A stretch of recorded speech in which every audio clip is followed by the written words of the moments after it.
Ozali oyo abongi na lokumu mosungi na koka mokonzi monena za na bomoi. Ozali oyo asimbi bomoi nanga bipai na temo tema bipai miso nangeza kotala. Ozali oyo mosusu azali te o liloba ya bomoi bipai na fandisa elikia. Papa yo ozali malamu mingi pona ngai isekwa ya bae bakenda ona elikia ya kosekwa. Ozali oya fandi na motema na ngai pe asungaka ngai nakota na nkembo na yo e. Ozali oya tondisa likolo na se na bonzambe na yo po biso bikumisa yo e. Ozali kimia Ozali kimia mpe esengo na ngai bilembo ya bonsomi oyo mokili ekoki kopesa te. Bipai na suki yango eza suka te o po biyano na nga bisimami na yo mosungi na bato. Ozali nzambe oza na suka te o sungi na bae balemba o na babungisa elikia. Yo nsima nyonso na nguya ya liloba na yo mokeli monene onzambe na biso aza kosala. Ozali oyo afandi na motema na ngai mpe asungaka ngai nakota na nkembo na yo e. Ozali oyo atondisa likolo na se na bonzambe na yo po biso bikumisa yo e. Ozali oyo afandi na motema na ngai mpe asungaka ngai nakota na nkembo na yo e. Ozali oyo atondisa likolo na se na bonzambe na yo po biso bikumisa yo e.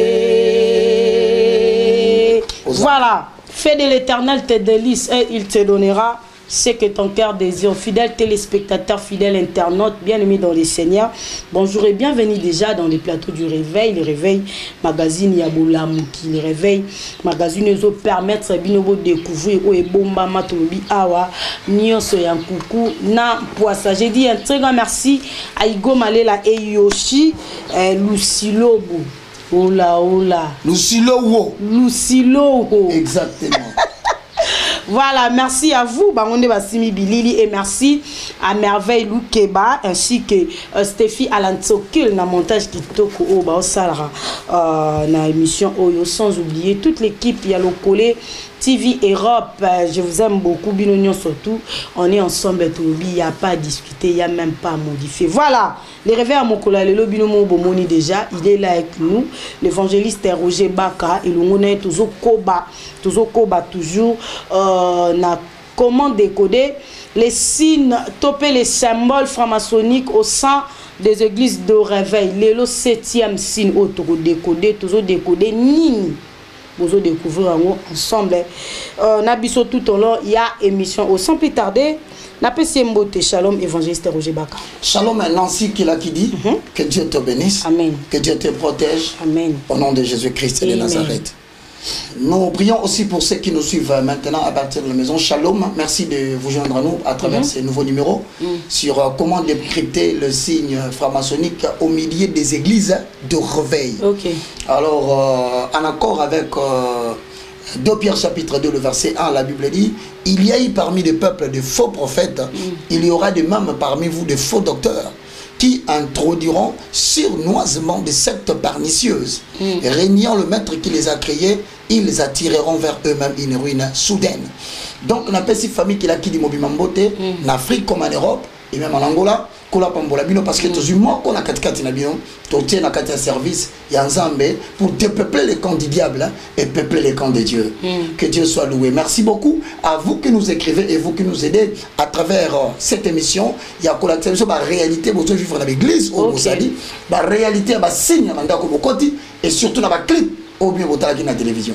Que Dieu vous bénisse, c'est le moindre de tous. Aujourd'hui, tous continuer, mais particulièrement C'est ce qu'on appelle en anglais the hand signs, c'est-à-dire en français les gestuels, le signe qui se font par le main. Alors, Tomekano Koko Tawana, le lot.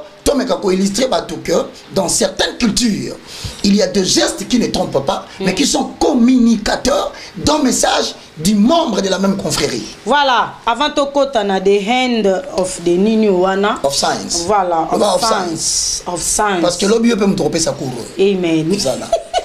On va aller au Sombingaï. Bako Sombingaï. Nasi Moussa ça les a pété. So ba ba moni ke ko sombo eza pété. Ba mekana ko ya to décrypter so qui 2 jours et ko katé ba tout na voiture na balabala. Parce que nous sommes poursuivis par les forces des mondes des ténèbres. Les gens croient que c'est un privilège. C'est une obligation de Dieu pour libérer le peuple de Dieu à sa captive. Alors ce ba ba c'est sengo po devant les sengo. Tout le monde est sengo parce que le Saint-Esprit nous rend capable de le faire. Mais humainement parlant Nancy, eza musala moko bitumbeza ya butu, eza moi et puis tous ont engendré des ennemis na batu nyonso basana kata makambo. C'est pourquoi qu'on considère kaka ben junior so bazo fingote. Ba musu bazo finga yo pour te dénoncer ba œuvre na bango. Alors to kumisi nzambe na loana nyonso. Mais nkolo peut-être l'émission yo a permettre bango beba sumingi. Yangola kozo kamisa biso sala ka massage te. Biso za une mission, il y a révélation, il y a parole de Dieu et ça de l'ignorance à la connaissance. Kuna te dévoila kaka l'agneau Jésus-Christ de Nazareth. Donc il est important que tu partes suivre là-bas si tu n'aimes pas cette émission. Nous avons encore d'autres émissions telles que le cours à l'université de la foi chrétienne. Tu peux commencer à nous suivre chaque mercredi de 7h à 10h, chaque samedi de 7h à 10h sur Évangéliste Roger Baka online. Là, c'est encore un autre cahier de charge. Mais ici, nous sommes en train de bouter dehors les forces occultes qui se sont infiltrées parmi nous. Yangwana, batebele batetete, batwabuki babiloko, batumbi biloko. Et c'est important quand même. Parce qu'il n'a pas ce référence moko. Dans 1 Jean chapitre 3, le verset 8, celui qui pêche est du diable. Car le diable pêche dès le commencement. Mais le Fils de Dieu apparu pour détruire les œuvres des ténèbres. Comment nous détruire les œuvres des ténèbres? Tous sont dans les ténèbres. Dans le monde des ténèbres, si on participe à la culte, on peut dévoiler la sécurité. Mais nous, notre sagesse vient d'en haut. Jean chapitre 14, le verset 16. Le Saint-Esprit vous révélera toutes choses. Bon, Makambo, tu as verset dans la Bible. C'est un exemple de magie. Donc, c'est pour dire, voilà. En bref, na masolo na to sitoleki botika to fongola bana nzambe mi misu nzama pambo abatu ana vala les rouleaux batu nyonso ba finga biso nzama pambo na batisa bino mikolo esa bena bino pe bo commenter mabe bozo benga petit na ba appel ba message bo tina nzama pambo la bino évangéliste Roger Baka République démocratique du Congo to lexi tomo ya bambula makasi Bamboula a créé une inondation un peu partout. Les familles musu ba perdre bandaku ba mboule les obeta na habité to lo bamboule les arali pamboli mena RDC commission mboule ebet et bandika abui batumité me banjo obeba bato banjo la je ne sais pas est-ce que spirituellement les années loro morotero et télémi par rapport à bamboula ou ezobeta o to ezan onka normal. Non, si nous vous avons dit dans le jour passé que la République démocratique du Congo est une nation prophétique. Il y a des événements qui viennent dans le jour à venir. Le Seigneur, comme un lion rugissant, il veut prendre le contrôle de l'Afrique centrale. Il y a un mouvement de troubles qui va vous mouvoir en République démocratique du Congo. Il y a un mouvement de troubles qui va entamer la République du Congo-Brazza.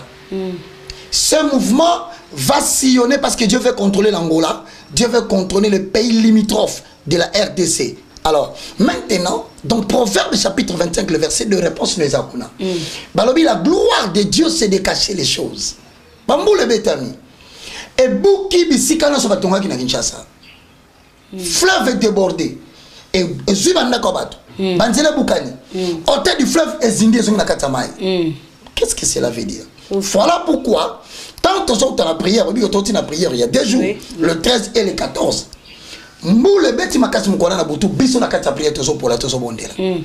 La République démocratique du Congo a des représentants. Dans la présidence, dans le parlement, dans le Sénat, dans le gouvernement. Foboye Baka, ce qui va faire une information, mon côté, na parcelle ya pouvoir na bisika na tangi. Ce qui est symbolique na Congo, leadership na yo et ko simba lisusu. C'est de ça qui va prier. Tosi tozaki mai to bonzela nzambe. Tosi mabele to bonzela nzambe. Tosi zamba ya Congo to pesi ya nzambe. Oyo nyonso akoya. Soki aluki basali na nzambe ya solo. Zamba ko diriger. OK. Mais soki abandeli bikeko na sena mai kende ko luka message prophétique. En fait, bato bolba na biso boye. Oh, on va quitter telle chose dans le coquissamité. Non, ce n'est pas parce qu'une année s'achève que la prophétie s'est achevée. Bato ba ça comme en 2008, le roi en 2019 et ça la mité si. Mais kende ko luka na chaîne Oyo Univers TV. Univers groupe, oui. Na ça émission na sœur Morokuna. Émission albaki, il y aura des pluies. C'est l'année passée, je crois. Non. Ah oui, année passée vers novembre-décembre. OK. Torobaki ki ba moule kobeta, nzamba linga kundola, babi ke konyos baloni lisusu na Congo depuis un certain moment donné. Donc batubaki na pouvoir, na ba kisi na ba otino libanda ba koti su na Congo.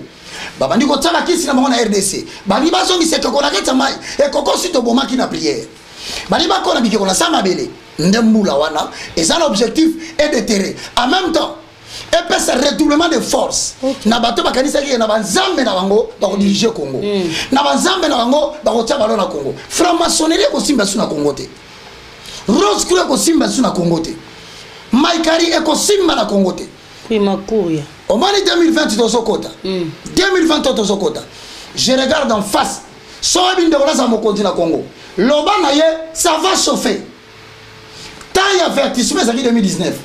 Na 2020 vous allez vivre de vos propres yeux les événements qui vont étourdir les gens. Au Talibozo, en plein moi, et bien, bien, Père Moukondi, en plein moi, bon, qui me fait mes salima.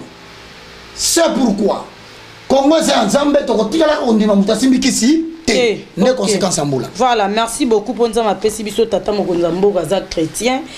Toi qui n'a discours, on a appelé ça verset biblique. Et ça dit bien, c'est que na Congo.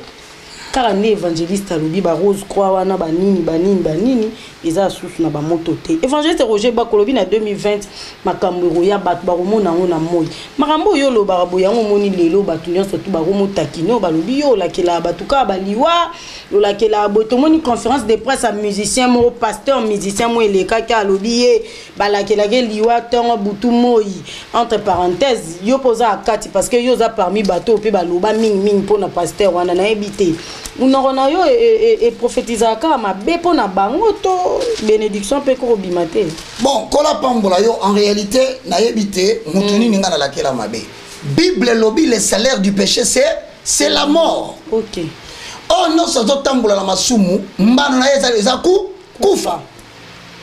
Alors maintenant, je voudrais regarder en face. Okay. Je sais qu'il s'agit de la conférence de presse. Yandeko Moïse. Il me semble que mon nom a été cité là-bas. Mais de toutes les façons, ombre n'a comme planer si gagnonso. Tellement battu na mabe bazo sala ba ko banga komba baka ngana fandia. Komba na ko tambola partout bazo lo baloba yango. Je ne peux pas avoir peur, mais natikalo souhaiter mutu mabete. Et de toutes les façons, Baya mignon sozo mona na Kinshasa. Je ne sais pas si tu peux m'en citer 3 ou 4 na zakana bango tout ça ko solo là. Je commence par te dire. Ngai na ponaka entre la relation et Dieu. OK. Cette relation sont produite. D'ailleurs, en saluant Moïse, il n'est pas mon ennemi. Je suis en train de noter les clips. Il faut faire attention. Moïse nini pour Moïse ma tout à Moïse c'est mon petit frère. Ah. Te nasi kola nangati no mona ngana sa jeune boy. Nazami kolo ya ba mususu na ba 17 ans 20 ans. Oh. Je suis en train de te dire. Ce sont mes petits frères. Ils ne peuvent pas les nier. C'est comme moi, je ne peux pas nier aujourd'hui qu'il y a un petit frère Sonika Fouta. Qu'il y a un petit frère qui s'y amina.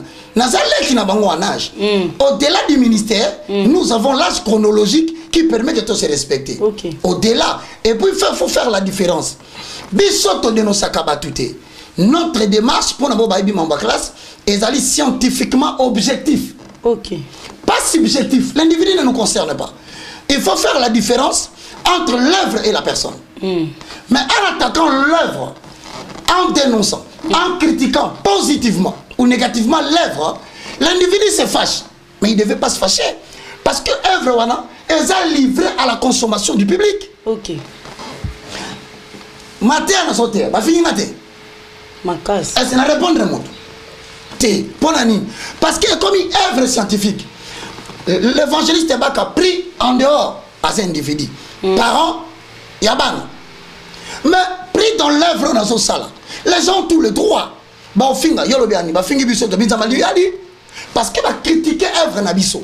Mais la critique n'est pas objective lorsqu'elle n'est pas argumentée. Or, Bisso est toujours argumenté par des versets bibliques. À travers ce concept, avant les rouleaux. Donc, je me rappelle, en 2008, na Venise,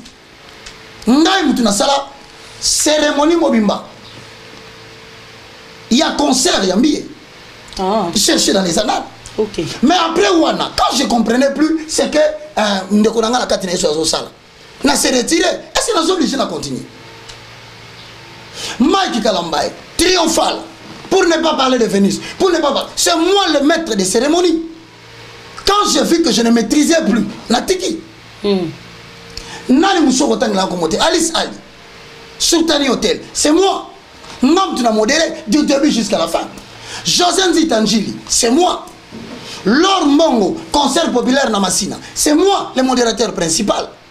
Mama Lydia, c'est Roger Baka le modérateur principal. Solina Tanga Komboni. Aimé Lubinga. Maman Aimé Lubinga.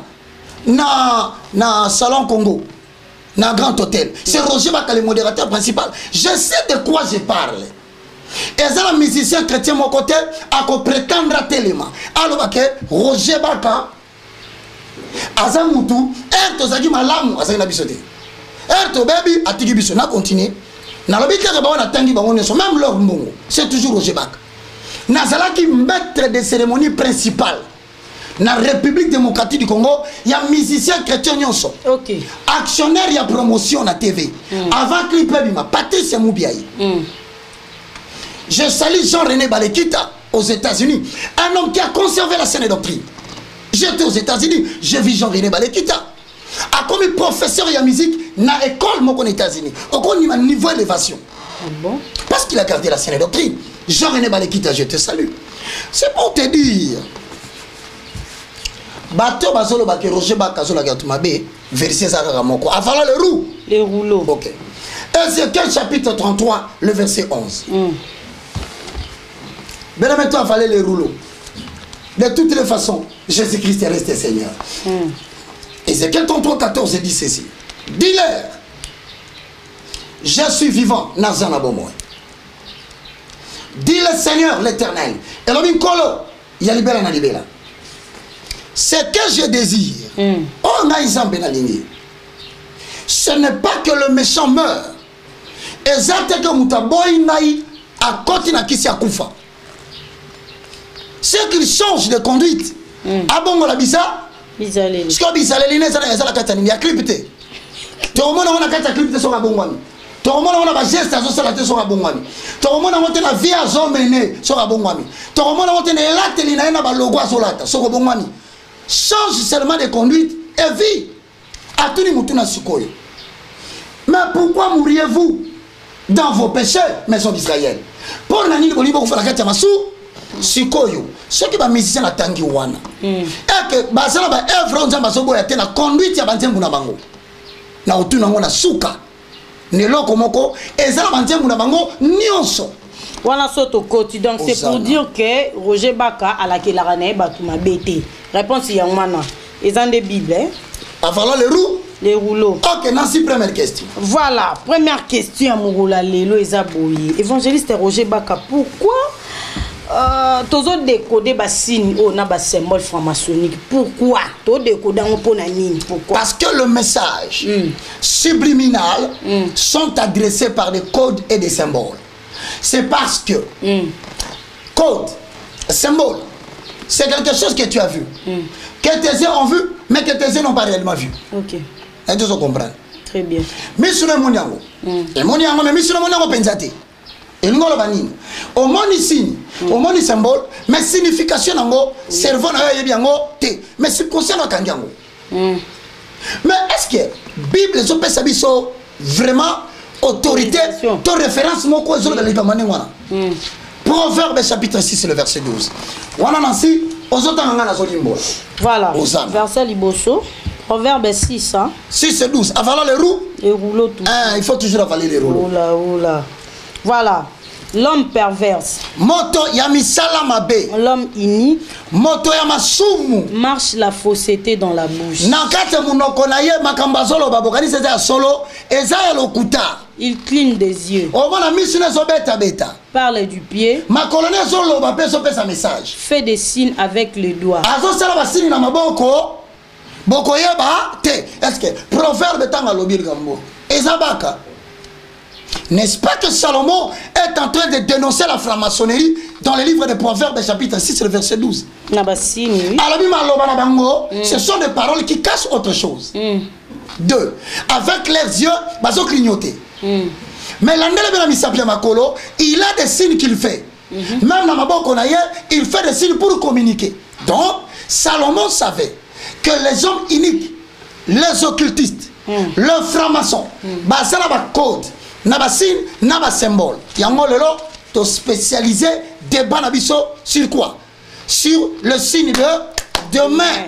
En accord avec Proverbe chapitre 6 le verset 12. Avalant les rouleaux. C'est quoi ce qui est l'oubli Baka azo dénoncer makambo paza mutabakisi. Pour siko pe question ezabou évangéliste Roger Bako zo dénoncer avec exactitude. C'est-à-dire oyebi yango na ba point na ba signification na nde ba sala na ba sens nango ba sens contraire nango yo yebi yango batu musu ba lobi jamais ko décoder ba sina boy sans que o le ka parlant de ça wa neti témoignage bon Salomon témoignage mutazala qui Salomon Proverbe 6 et 12 alobi batu ya occultisme hein? Malobana bango est un dédoublement. C'est-à-dire qu'il dit une chose, mais ce n'est pas ce qu'il voulait dire. Message subliminal. 2. Les yeux clignent. Le pied donne des signes et le doigt montre des signes. Donc, Salomon comme franc-maçon. Bon, c'est Salomon comme franc-maçon. Bible dans laquelle se trouve le proverbe. Bible comme il y a franc-maçonnerie. L'éditeur, le révélateur de la Bible est Jésus-Christ de Nazareth. Du moins, il y a un Nouveau Testament. Donc, comme il franc-maçon, non, bien aimé, laissez. Ce sont des faux débats. Et d'ailleurs, je vous informe un secret.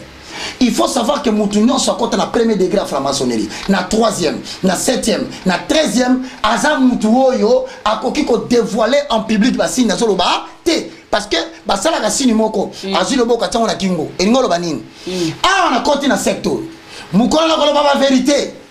Nazam mowe wana prestation serment ba prestation serment ba benga on dit off OATH le pacte ya confrérie ya mwana siko eloko ba bangaka bazaki obanga depuis kala il craignait qu'un jour ya mwana ba contrôler qui média ya mwana ba contrôler qui ba télévision de manière à ce que mutu nyonso akolinga bimisa ba vérité na bango média signaler justice kangiye prison na cachot ba empoisonner à kufi nia vérité si moi la masse maso là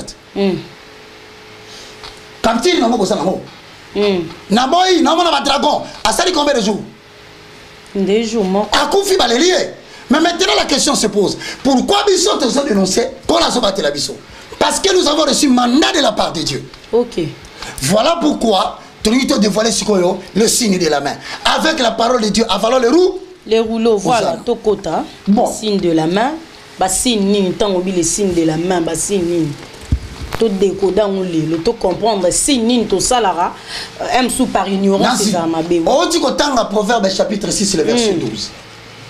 Alors à partir de là là il a mandé la sabatu cœur mutu nyonso soka za musicien au moni na ba signe otozo tanga otozo lakisa yeba ke akomi ko appartenir na premier degré échelle, na troisième degré, hein? 7e degré, 13e. Bon, na ba loge bleue, il y a France. Vous avez un pasteur basi ba koti kuna. Na boy kotanga kombo ya moko. Il prétend être de Dieu, mais il traite avec cabal juif. Azap est très populaire en France. Cabal juif est Zarakindoki. Est-ce qu'il est en Israël, Boukoko. Mais judaïsme, christianisme, et botami na kati ya judaïsme. Mais judaïsme nde bokoko na bango kabala OK ya mwana nde ba pasteur ebele ba koti kuna o mona ye pasteur azana batebele moko aza parmi o basanganaki po ba loba makambo lokuta silinga batinda mbongo po babaki baluka façon moko ba bebi sa réputation ba kosa makambu po batume malheureusement batu basi ba comprendre que ba kasolo ba vérité maman ya liboso toleka ya liboso o mona musicien chrétien to profane. Na gestion na vandi asali sinyo. Si na ngizande ni muna na maboko ekoti na kata maboko. Ah oyo ba video yo misapi ekoti. O pe kota kanyon lokwa likofi yango. Je crois que ba ko illustré bino ngo kuna en image. Parce que eloko wana ba benga ngo nini? Ba benga ngo. Ah voilà. D'abord na ina biso vérité. Signe liboso oyo. C'est parce que premièrement Batunyo so basala ka signe oyo, c'est pour transmettre un message à travers les clips dans le monde entier que ngai naza membre ya confrérie na bino. Alors il faut porter un secours, attendre que nous sommes aux États-Unis pour faire une promotion. OK. Si vous êtes en Europe, vous faire une promotion. Naza motei ya côté na bino. Si vous êtes en colonie ya Boaz, na colonie ya Joachim, ne bazola kisa, naza mutu na bino, bon faciliter passage ya ba message nanga. Mais il y a un chrétien qui ressemble à Jésus, Christ de Nazareth, puis là on a besoin de combattre. Attends la France ici, il y a un big toko, mais bimite point. Attends la France, à monter qui toko, mater à terre des assolos, mais banité pour l'année. Pourquoi le monde entier est sur ma été? C'est parce que la Bible dit, et il parle d'après le monde. C'est pourquoi le monde les écoute. Mais vous n'êtes pas du monde. C'est pourquoi le monde ne peut pas vous donner ce qui est à lui. Le succès et la gloire. Il y a un moment il faut ça la gestuelle. Mais il y a une explication quand même importante. Au moment où il y a un samba, un musicien chrétien, ton pasteur entre guillemets chrétien à franc-maçonnerie. Azala ba geste moko il faut ça dans la cour, dans le tribunal. Parce que les juges sont venus au certains ont été élevés uniquement parce qu'ils ont fricoté avec la franc-maçonnerie. Certains ont commis avocat international et mondial. Et belé va continuer à katabilo kwana. Si quoi yo ba à tout moment, tokozala en conflit, n'a pas to bazo dévoiler biso. Mais ceux qui va commettre erreur ba na justice, oya biso on sala kaka signe. Ou bien ceux qui sont dans ndaku akokabela ta DVD. Non, le monde a été, tu vas s'embisser à bango, comme il a un niveau moro, paf, juge, abalouki. Abandon va le carabino. Et ça va secret, à pacte, il y a un geste. Nabandi a dit, sonde la rosong à la bino, niveau ni jusqu'à quel niveau, si il va salaka, et qu'on pousse juge à justifier bango. Il y a des bosso, tobengango, oh, on a tout l'accès siko, yo, man of figo. Pourquoi il distribue son man of figo? Yango wana manofigo eza maboko esangani boye oboko moko kaka mibale. Omona mutu ovandi l'église ou bien boke na conférence ou bien boke na réunion moko internationale azwi maboko na ya tie boye eza gestuelle occulte. Deux, faut que eza moko ba posture invention yango et banda depuis 1971. Bazako selango déjà na Kinshasa pendant selango. Na 1971. Déjà bazo selango. Comment ça la terre yami balé. Et quand ça la clip tout comme quand ça prédicateur. Yango. Manu cornito. Yali boso la mano figo. Mabo ekangami. Manu cornito ou bien le salut satanique. Et ça, là, prédicateur, c'est la en pleine prédication. Par exemple, père spirituel, il y a David Oedepo. Comme on a dit, Kenneth Copeland. Photo là, il y a un besoin de mon dans la illustration, pendant qu'il prêche dans la conférence, Asali Manu Cornito, c'est-à-dire à Kamati, auditoire Mobimba, a livré Bango dans le monde occulte. En même temps, Asali allégeance avec le diable. A saluer pe présence na ekati na bango. Invisible na kati na bango. J'espère que vous avez cette illustration. Yango bomona azo salango. Et puis ça va prédicateur américain belé. Faites attention avec le prédicateur américain. Bango va na kati un système otobengaka la mondialisation spirituelle. Et ngolo ba ke à la base il est chrétien. Bino la mission na batu bomona na Bible. Azoté comme un chrétien. Mais dans le secret, Ephésiens 5, 11 à 12, il est franc-maçon. Au moins la Kinshasa église et ça la pyramide renversée. Au moins on a pont hein na Kimpwanza. Et l'objet que Azali pasteur en public. Mais en cachette, c'est un poupée évangéliste de la Rose-Croix. Mais évangéliste c'est un lobby papa Molimo ya David Oyedepo azam tababilo kwa na siko David Oyedepo ana pasana ba bana na ana kini ba pasteur mentor nanga papa nanga David Oyedepo. Je continue à t'informer. Je te dis la vérité sans crainte d'être contredit. OK. Moutoir Monique Kenneth Copeland à Simbaki cité à sa 33e degré de formation aux États-Unis, c'est un faux pasteur. À convaincre nga. Nasimato beta masolo ya chapelle de vainqueur. Pour la robimisa sikoyo photo vie planétaire. Ya Canaland. Canaland des sika au deux patongani nene. Na robimisa sikoyo photo vie na likolo au mona ndenge Canaland des opesa logo satanique. Ya pesi logo na mukiri bobo na te. Mais à vie d'avion, à vol d'aigle, au tali bakanga photo, il bimisa logo. Point n'a besoin de parler de ça. C'est la franc-maçonnerie. Donc bref, le pasteur Nyon surtout bazaba nanae bazui ba réponse. Yami balé. Yami ça. Ah, to pesi ya liboso manofi figo. Boko pesa biso ngotango so mona pasteur bo sambela na ye azana ngonga moko wa limwe a disparaître atikali wana kana nzoto même ça pesa libo papa asia bimaki. Asa suna biso. Ah, abimaki na position wana. Après si Satan a mboté, babé on le signe de la main.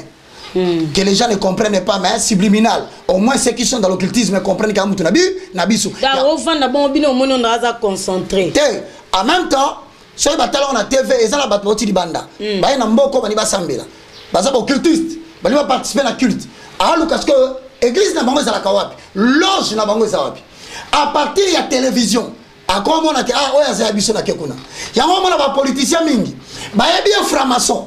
Mais ensemble dans l'église ou dans la communauté comment ça va monter magie ayaka comment pasteur partenaire naie et ça monter dans la franc-maçonnerie ça veut dire ba geste naie ba identifier pas monter na bango yango sambela kawana OK toli manufigo manuko cornito yami satu to benyango et ça oyo généralement comment il s'appelle Baphomet. Créature bisexuelle. Attention, le catholicisme et l'islam partagent le même Dieu, mais sous des noms. C'est-à-dire OK, non, on peut se voir comment on Baphomet. Baphomet, la papauté de Vatican. Avec islam, basale la divinité mon comme la bakombo différent. Awa, babengiye Baphomet. Mais telle image à moi monsieur. Oh ya bota Baphomet. La kisanga moi monsieur maman. Maria Valencia. Maria à Valencia. Wana la catholicisme kombo na ye. Mais na islam kombo na ye Aïcha. Ndomo ni magrebien mo kayemba. Aïcha est muskare.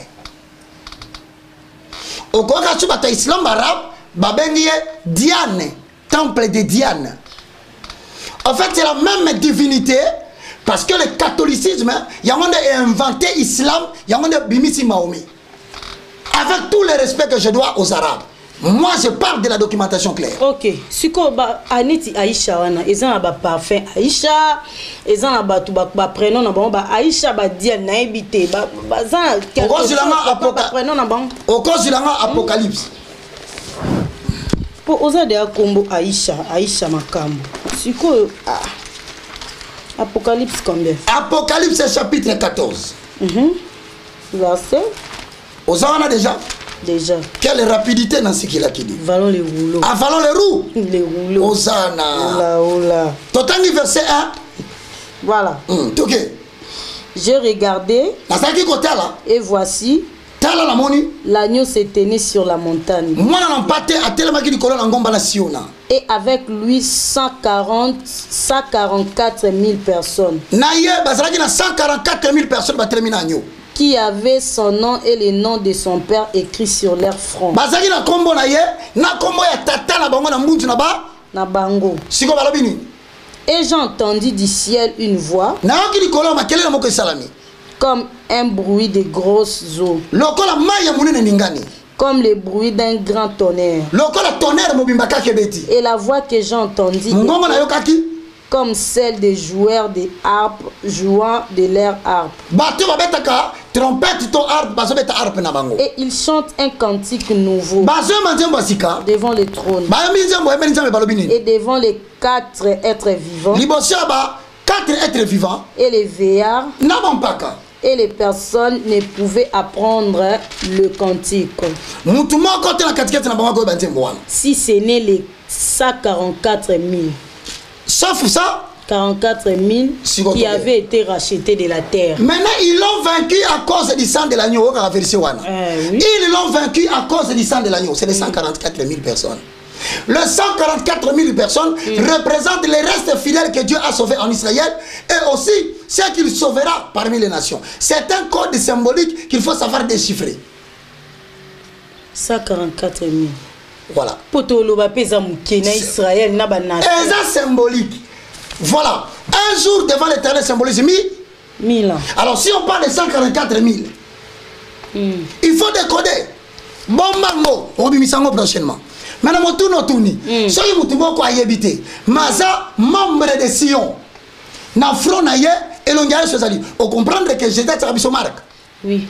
On comprend ce que Lucifer a fait à marque. Mais ma marque est là, c'est na ba kombo to pesa bana wana Lucifer nazo ilo kaso otunenga mutunati ya ba komba ba isha ba diani kombo anozu eza marko lati sans les savoir maman mo pesa mwana na kombo mais kombo pesi mwana mulati si marque parce que Apocalypse 14 alobi 144 000 bazaki na marque ya tata na bango na mbunzu. La marque c'est le sceau. Le sceau c'est le symbole. Le symbole, c'est une représentation visible de quelque chose qui est en vie. Invisible. Il y a un mot à partir de Kombouana au latie loko. Mais il y a qu'est-ce que excepté, Dieu sans tenir compte des temps d'ignorance. Le corps a dit que Aïe ça combat Satan. Et Zambé a protégé qui est qui le lot. Le corps avait été dans le logo, et ça l'église d'Abango, et ça la franc-maçonnerie, qu'on l'a protégé qui bango, il est là, n'est là, il est là. Ma partie dans l'Europe, couverture de protection longue, pour l'année. Parce qu'on t'a dit la connaissance. Alors si tu le rejettes, au tombé dans Jérémie 17,4, tu perdras par ta propre faute l'héritage que moi je t'ai donné. C'est pour dire, quoi l'andier local. Père a déméré la continue ma cambouana, pas un zambazé sur pardonnabilité. Il est donc inexcusable. Si ko baisha na ba diande ba landi ba yo ki ba longola ba koma baisha ba koma ba dorcas ba rut na lobi no buke loko te na bino panzelo te mais na lobi no boe so mo no sa na vie de prière te boa ki lambana so ko za vie de prière so mo ni pere par raison de conscience o ko kana yo te lungula bible wana na ba logo satan ndako go so za vie de prière ndati biso to bundaka nous donnons la taille spirituelle tout est pur pour ceux qui sont pires mais la pureté fait état de quoi? La pureté fait état de avalons les rouleaux. 1 Corinthiens chapitre 3 verset 15 à 16. Il y a là tellement Satana, on est au salangé le côté, mais on ça les kobo, mais porte yango no fongoli. OK. Impudicité la moitié bac. Femme mariée, ote, ba sini wana ngala somba la mana mbongo nanga. Oui, mais il y a une porte par laquelle ils doivent entrer. Cette porte là c'est quoi? C'est la cigarette que toi tu bois, que tu fumes, la drogue que tu prends, la lesbianisme que tu pratiques. Et ça va porte na bango, oh bango va fungula kapona ko sobatu na bango. Yango to lobi lelo. Ba formé. To bengi la mu. Moudra.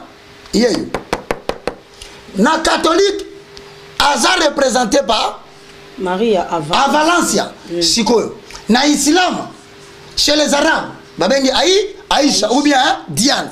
Si comme bino batu botala ba série télévisée ya Hollywood to ya Bollywood. Na novelas. To na novelas. Et ça là reine moko fachi. Et ça là dans la série asiatique admisa maboko ebele boy.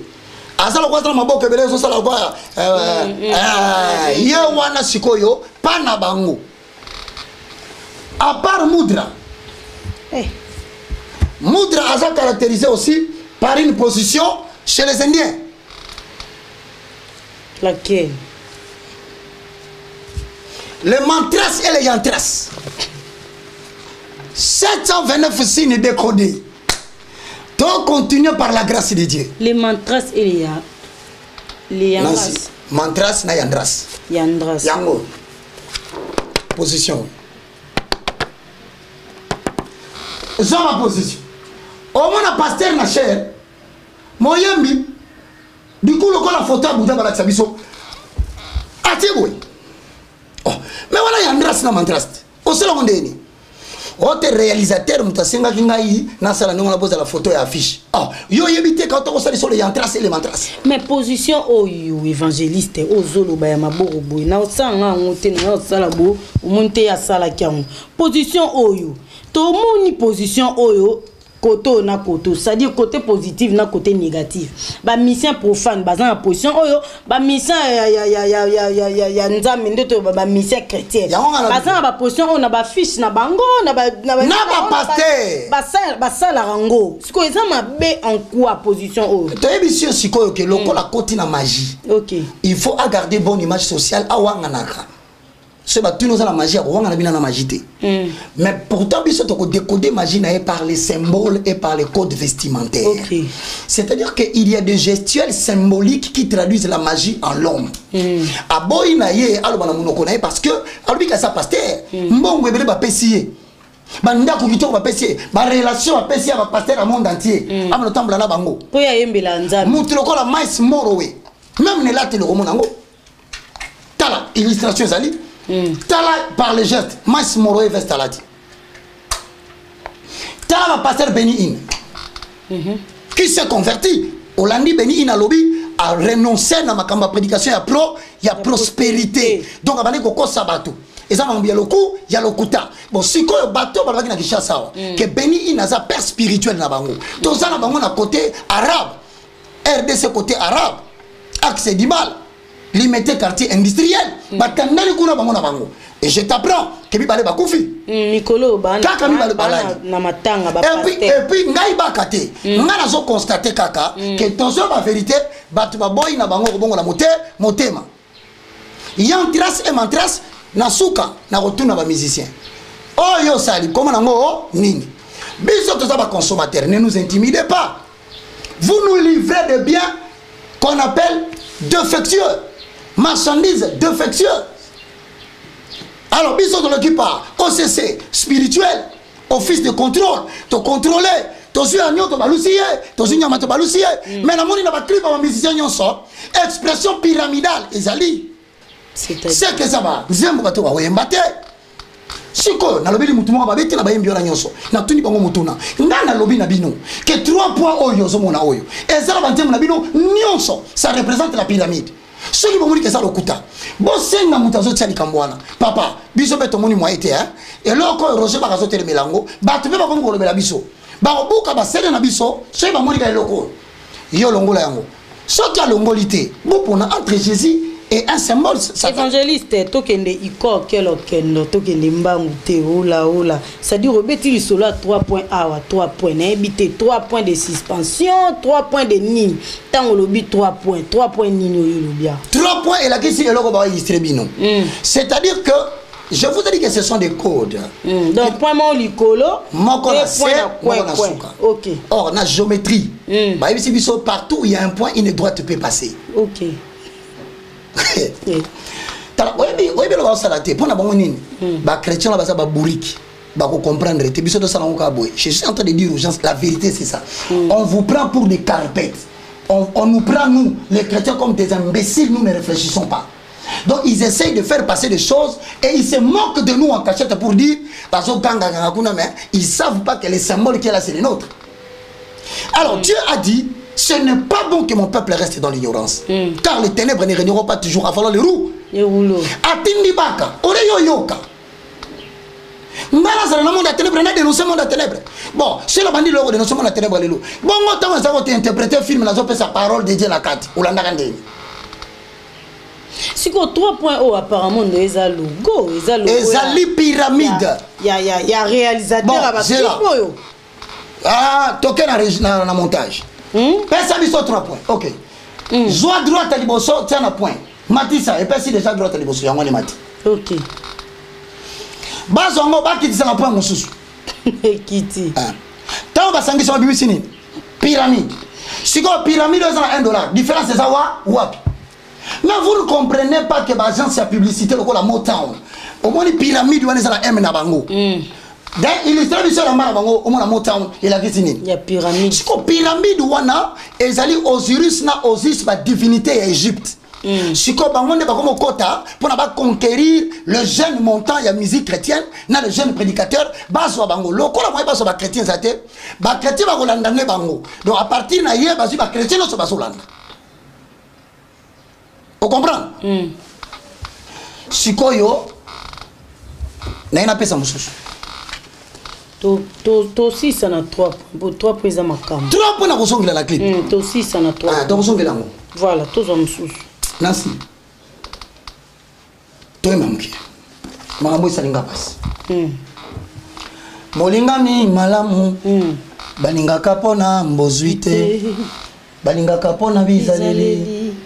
Yango na bengi yo moninga na lisolo ya bolingo maluba ezalaka na nguya oyo etondi motema suka sembe boye bimisa kozala na moninga malamu ezali bozwi na ntango mpasi moto ya kosungaka yo soki pasi ekomi na motema na lapindai mpo na yo na kosala nyonso ekoki na moto kosala ye olangwisi motema na ngai Yesu Yesu Yesu yo moninga Yesu moninga malamu ayabi kobomba sekele Yesu moninga na ngai yo moninga pona yo na lapina ye masiya na kosala nyonso ekoki na moto kosala yo moninga ma pona yo na mibesi mobima ye azomo ina ngai nozo ozalisa mina ngambelo kola yo moninga malamu nazala nelenge na bolingo nga nayebi kolinga te olangwisi motema na ngai Yesu elenge ya motema ye nabenga ye na kombo nini ye nabenga yo papa ya bana ye fololo ya motema o Yesu elenge ya motema ye Nancy Yesu Yesu ya mabanzo oh Jésus Yesu ya motema elonga na bana na bato Yesu Yesu yo moninga pona yo na lapinda ye asiya na kosala nyonso ebongi na moto kosala Yesu yo moninga malamu Yesu moninga malamu we ayebi kobomba sekele ozana bon toko biso tozokoma papa nana nsikila kidi dio tosali album tokobimisa ola pour ba musicien so comme ba pasteur biso peut tozokoma musicien bon troisième signe eza signe moko politique en même temps franc-maçonnique OK eza quatrième hein sinon on va la victoire yango o mani moi ça soko tana libala soki moninga bali c'est bela moninga zui c'est azopesa satan mbote pas au consacrer libala na ye na monde ténèbres Lucifer biso tozokende kamata na bana eza victoire victoire ya nini victoire yango yozwa bon siko oyo na o wana ya mibale totanga ki différence na ngweza na wana peza oyo te wana ezali musapia suka joueur Ronaldinho moko ya ba franc-maçon ya ba joueur azako sala ngosoka markebi katier américain au père azo puissance force ne la franc-maçonnerie John Cena c'est au talent pas beta kanze munana mais ça accompagné d'une certaine musique faut faire attention il y a des musiques qui accompagnent les gestes qui traduisent un message parce qu'il y a des combinaisons de sons au Satan pour ça pour ouvrir une certaine porte so oyo to bengango victoire donc ils ont le même sens victoire est mususu victoire est victoire est un signe moko maçonnique mais il y a la loi de gnostique la loi gnostique et ça la pasteur moko boy entre guillemets atotanga sur la news azana poto bazo ça succès la news n'est pas de Dieu news est un moko ba branche il y a cabal juif bon mon a la petit bracelet il y a rouge na maboko et puis bracelet la ficelage na yango est différent On va là joueur, ba musicien, ba là bracelet rouge, et ça prend battre. Si on y passe là, tu bracelet rouge, et ça prend battre. Tati a mopé na banda la ateke la bandimine bas. Oui, aza mutu news. Aza Illuminati. Aza mutu ya kabal juif. Ah. Hein. Basé belé ba continue ma nzambo. Tunanga prochainement na la kisayo l'organigramme de la franc-maçonnerie et la branche des églises de réveil au ba continue la franc-maçonnerie. To décoda un kaka po. T'as la victoire. Victoire. Ya Yesu nga. Oh ya ya. Bozo emele sur minoko mais symbole zo benga nzambe mususu Satan. Et yango biloba ki na Deutéronome, vous n'aurez pas de symboles et de représentations de moi. Ngai Jésus pour représenter ngane le côté Satan ko imiter yango. Siko biso boto bina nzembo sans le savoir. Tozanga 2 jours à prière. Kozanga tenansi. Tena ya nga bina ya Yesu. Ba benga mo désenvoûtement. C'est-à-dire comment on fandi boye kitoko ezali. Mayele ezali. Mais bima na vieux bonga. Mo bongizati. Non seulement na batuma na masiki kitoko mais africotana ba musique ya ba démon. OK. Aboti ba na misuba ba kisengi, ba musuba autiste, tant musu mwasi na yo azana makambo ay biso passer. C'est pourquoi il y a des moments où tant on a vu nos clartés na partenaire, vandi ça et tout na yeto sala, ce qu'on appelle la causerie des grands. Vina yo zalaka ndenge nini. Musique ni ozaki kolinga. Ba musique belé na kata ya mondo ba captiver ba jeunesse ba kangi bango. Mais signyo yo auto la solution. Victoire. Eza magie. Mutino so la tango partout so kende. So azala ba opposant. Azala ba concurrent. Na monde moko ya opposition. Yé divinité na yé ko protéger contre les karma des ennemis. L'énergie négative des ennemis. Alors, so la tango na gauche, azala singa ensemble na gauche. Mais na gauche la kisi azo lutter contre les énergies négatives qui entrent. Oh ba ko inga ba utiliser. Ya mona ba mission ba bangaka, ba bi ba kutana ba yamba ba boyi. Abi na ko yamba ete pourquoi l'autre azana bracelet la gauche a libéré la énergie négative. So yambi e continue. Aboto le succès. OK. So la tango na droite, asali victoire na droite, wana sikoyo azala ba énergie positive mais ya ye. Et la kisi za malam. Ye azo bundate mais ye abua kaka. So abwaki album koti zembo koti kini mombeningani. Dans des musiciens mo ba pesana mbote bona ba musicien mo ba bugana loboko donc oh wana ya na. Abwaki la fi énergie négative. Et là. Makambo. Yo ce que on va non toi ça la signe victoire na 4 églises. L'église batinda pe biso proclamer victoire après prière. Que non vérifier le quoi là. Yasser Arafat. Na Israël premier ministre Assalam. Victoire oui. Azali Mutakabal. Yami Bale. Winston Churchill, premier ministre britannique. Yenda bimisa signal liboso na misa tunyoso. 33e degré franc-maçon de la loge bleue de l'Angleterre. Mais sinon on dit matin qu'ils na makambo pour bana ba pasteur ba tchango. Richard Nixon, président des États-Unis d'Amérique late. 33e franc-maçon. Na ba président nyonso États-Unis d'Amérique tilelo. Oh to robeta le solo ya Donald Trump tanga kolongwa pas sanan. Ah Donald Trump alongo aux États-Unis wa ina yekoluka baka. Ah Trump ata yomoko. Le monde de tous c'est Donald. Voilà. Voilà. Parce que tous les présidents américains sont des francs-maçons à l'exception d'un seul. Non. Kennedy Obabeta Massas. OK. Baboumbaka parce qu'il n'était pas chrétien, comment il a parvenu à la hauteur?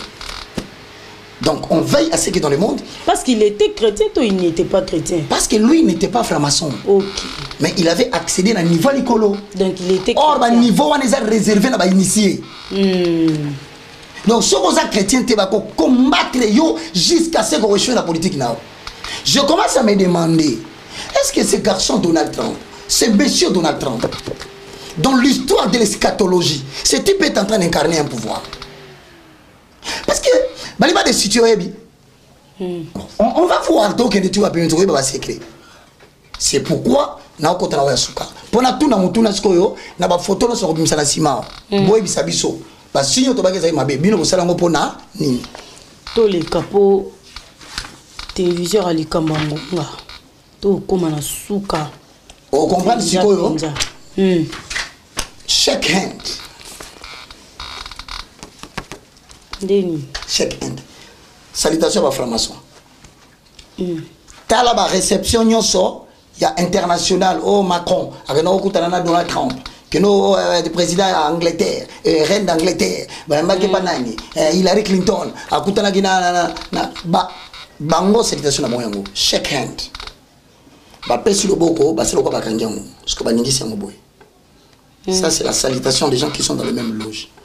Mais na mona ba chrétien ba ko mosalango akutani na muninga na ye pesa loboko azo pesa mbote azo ko misapi boy bakangi ba osala boy. OK Ba yebite ke ça au moins on sala boy muso moni ba betani misapi boy finger premier doigt et c'est la salutation franc-maçonnique mais ba chrétien ba so imitango au moins les chrétiens so pesa na mbote akote loboko mais tant vous shake when you shaking the hand of biso nde to sala boy to sala moteur biso to illustrer et puis pas na biso ça sans effet biso to détruire les œuvres de ténèbres bon si ko bande ko ngai eza question ngana lobite ke bato bazo baza mabe défiler nous les images ici à ba pasteur ozomona ba colonne ba beni in bilamba eza na ba triangle de colo ba pasteur nyonso ba yembi ozomona mususu bolongola bilongi bokanga pour to tuni ba so mutuna tambo avocat bozo appelle susu ba nzembo 5 bola kisaka biso ka nzembo liboso ba musicien chrétien pyramide ozo salani naka nakati.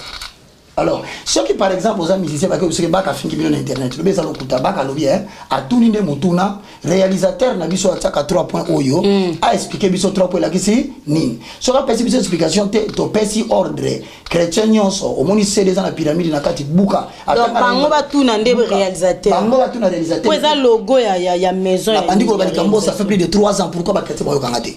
Pourquoi musicien chrétien ba zo kangate. Et là, quand on démontre que c'est pyramide, pourquoi vous avez un clip nabino? Na pas mourir mes frères moka auto boy ndengona Angleterre États-Unis. Bengue pas mission mon chrétien parce like clip na ngaboyi. Babino like té. Alors diffusez nous ça, na sima biso to conclure na prière. Tout à banzembo. Ndeka bazo balancer ba image au évangéliste Roger Baka.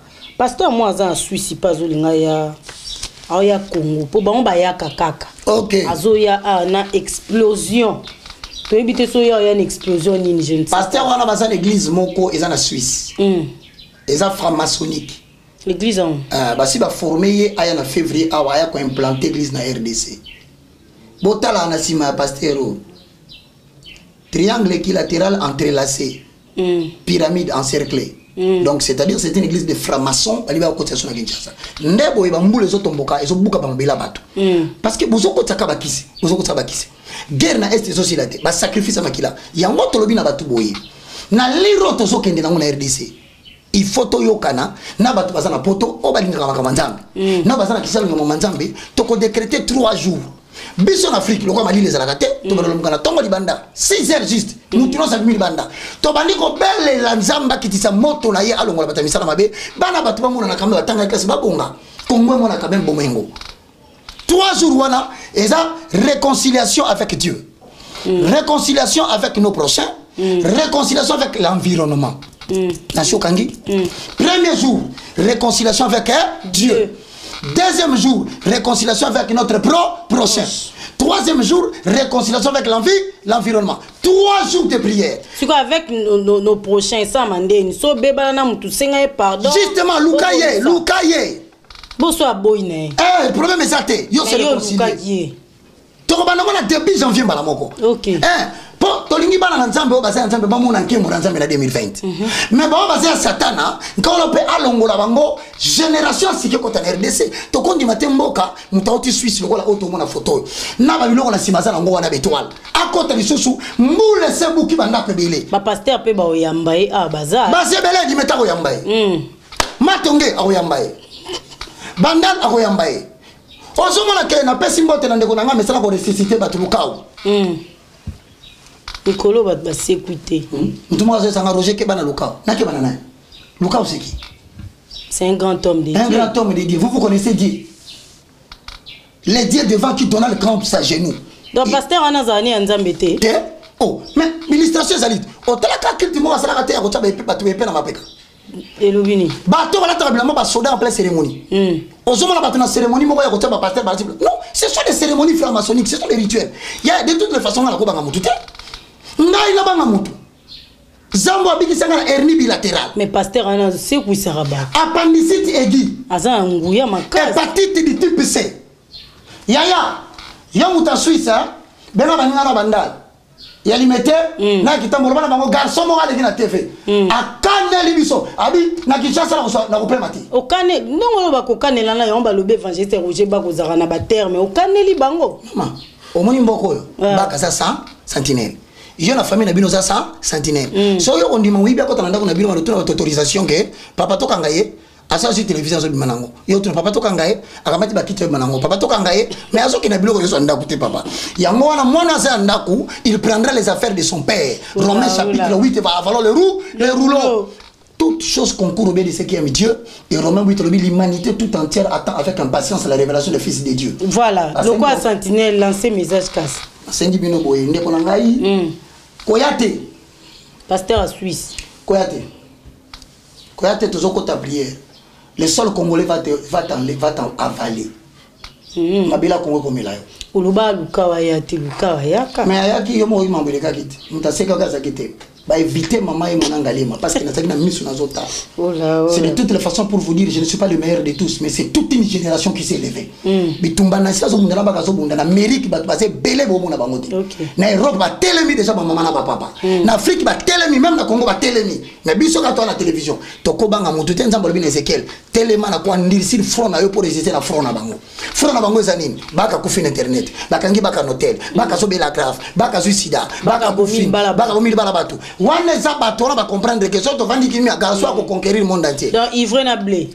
Balinga te. Lobi to yambaki nani? Une religieuse à outil Vatican. A outil ko bisa biso so posant poser l'illustration bi même na Vatican ba yebi ba bak. Babi na ba grand mouvement de réveil so ça dans le monde entier. Nous avons vu un vent souffler en RDC. Alors bien lobi na kata ya cour. Et souviens te pesa biso l'illustration ba na biso na France. Parce que mais ça c'est que déjà les enfants vont défendre les parler la langue. Et petit les lots battent belé. Il y a un cinq so comme une vidéo na biso. Quand on va avoir un abonnement. Évangéliste Roger Baka parce que bon ça va pas tindela ka biso ba vidéo non. Bon comme il est belé plus de 12 000 notines de ndenge ni. Bon kamataka on s'abonne kaka, on cliquer abonner. Chaque fois que tu publies et Robima. Il est temps de désenvoûter maintenant les gens. Voilà. Merci beaucoup évangéliste Roger Baka. Ozaki lipamboli pona biso na bandeko o balandi biso. Na bandeko nyonso o balandi biso ba se retrouver na basini o lobi poeza basina maboko esalema moi trop. Ba se retrouver na ngoba sa nini. Balanda prière yo ya liboso balbi na Ephésiens. Revêtez-vous de toutes les armes de Dieu pour pouvoir tenir ferme le jour mauvais. L'arme efficace de Dieu s'appelle Jésus-Christ de Nazareth. Afin que nous clôturer bango akanga ba porte sur ndako côté milimo na butu comme na moyi. Ndela sima babenga biso pour na to proposer bango ba jour de prière selon leur programme. Voilà. Merci beaucoup. To comme na suka li lo babuka bon. Na ngi to manje bo pito bondela. Voilà. Tuimba. Yo zalinzambe na mawa ngaina tatoli ngolu na yo bolingo na yo mponanga etindi na ngumba mela yo o zalinzambe na mawa ngaina tatoli ngolu na yo bolingo na yo mponanga etindi na ngumba mela yo kolo yo linginga mingi na moni yango na bomoi nanga wana nazala kimitele ngano olokota kinga su kolinga o komisi ngai mwana na yo nakopesa na yo nini pona maso yo salelinga azongisela na yo nini pona maso yo salelinga napesa yo nini. Ndeko répéter prière yo pour que Jésus-Christ a bannir ignorance na ba œuvre des ténèbres. Père céleste, au nom de Jésus. Père céleste, au nom de Jésus. Je crois en toi. Je crois en toi. Je crois en Jésus-Christ. Je crois en Jésus-Christ. Je crois au Saint-Esprit. Je crois au Saint-Esprit. Pardonne-moi mes péchés. Pardonne-moi mes péchés. Pardonne-moi mes iniquités. Pardonne-moi mes iniquités. Je confesse de ma bouche le Seigneur Jésus-Christ. Je confesse de ma bouche. Et je crois dans mon cœur. Et je crois dans mon cœur que Dieu a ressuscité Jésus d'entre les morts. Que Dieu a ressuscité Jésus. Aujourd'hui, mon esprit est sauvé. Mon esprit est sauvé. Est sauvé des prisons sataniques. Est sauvé des prisons sataniques. Mon âme et mon intelligence est sauvée. Mon âme et mon intelligence est sauvée. De la prison satanique. De la prison satanique. De la chevelure de la tête. De la chevelure de la tête. Jusqu'à la plante de mes pieds. Jusqu'à la plante de mes pieds. En passant par mes reins. En passant par mes reins. Je confesse au nom de Jésus. Je confesse au nom de Jésus. Tout va bien. Tout va bien. Je ne mourrai pas. Je ne mourrai pas. Je vivrai. Je vivrai. Je raconterai. Je raconterai le merveille de l'Éternel. Le merveille de Saint-Esprit. Saint-Esprit. Commence le travail à moi. Commence le travail. Au nom de Jésus-Christ. Au nom de Jésus-Christ. Amen. Amen. Pour tout contact 00243 9 98 82 0004. C'est notre numéro WhatsApp. Ou le 00243 90 79 66 785. Je suis en train d'adresser un message. Dans le site, il y a la télévision Moussoussou. Au bazoko, il y a une émission diffusée pendant 100, nous demander au préalable. Ce n'est pas que nous voulons pas beaucoup copier, parce que nous voulons que l'évangile soit propagé. Oui. Mais pour de bonnes raisons scientifiques, d'un quand même nous écrire, pour toi, aux autres émissions, aux autres diffusées. Que Dieu te bénisse, ça, quand même. Merci beaucoup. Nous sommes toujours là pour tous ceux qui ont décidé. Ça n'a pas tout. Merci. Décider, frère Roger. Nous savons que ça les a passé. C'est pourquoi Bisso de décider, chaque mois. Tout le monde quelque chose pour mes missions nos autres et les garapes dans la chaîne Nabino. OK. Yo peut lire quelque chose pour tout le monde yo moi santé hein Nancy. Mon cœur. Mon cœur. On attend. T'es bon. Oh là, que Dieu vous bénisse. Oh là. Nancy, je te laisse la parole. Voilà, merci beaucoup. Merci.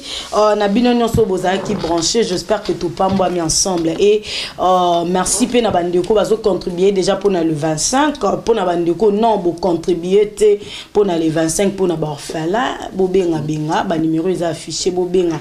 Botina ba contribution Nabino Erozalo bienvenue et merci Nabandeko Bazaki na réalisation un très grand merci l'équipe Mbalo Kole TV Europe papa et maman Nzambi motema ya maman Marie Manzambi la maman des orphelins merci également na web de web Kema Kipoyi papa Ferraï on est ensemble j'ai dit merci na bato ba soutenir ngai boss des boss Boulouzoa Kingoma motema ya maman Darkas na bosante maman Clarisse Niana sans oublier maman Adèle Sassa motema ya papa Alain Sassa na lela bino ya tro na lini bino mi na biso enkolo sumasi azongi lelo te tokuta na bino miko ya botika la malamu bye.